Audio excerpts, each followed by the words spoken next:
Good morning, everyone. If only we could have the same conviction as Bartimaeus in the gospel today. This blind man has more faith than anyone else in that crowd.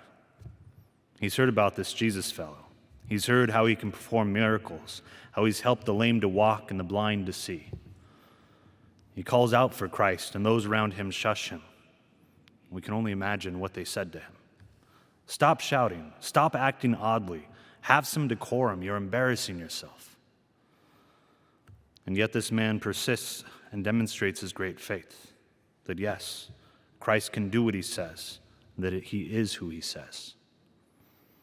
You see, Bartimaeus wants a miracle too, just like the others Christ has healed. And yet he asks for no signs.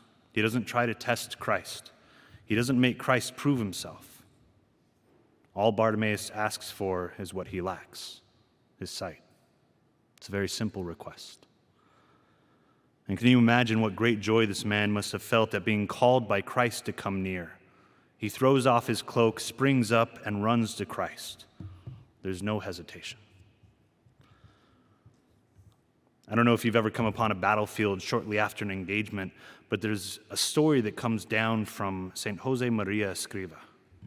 When he visited the scene of a battle shortly after the fighting was done, he tells us, there, strewn all over the ground, were great coats, water bottles, haversacks stuffed with family souvenirs, letters, photographs of loved ones, which belonged not to the vanquished, but to the victors. All these items had become superfluous in the bid to race forward and leap over the enemy defenses, just as happened to Bartimaeus as he raced towards Christ. My brothers and sisters, we too can be like Bartimaeus. It takes great faith to trust in Christ completely, to trust that he does what he says, that he is who he says, to go to him with haste when he calls, throwing everything superfluous off of us, and then coming face to face with the Lord who asks us, what do you want me to do for you?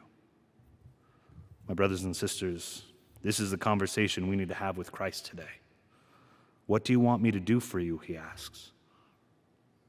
And what is our answer?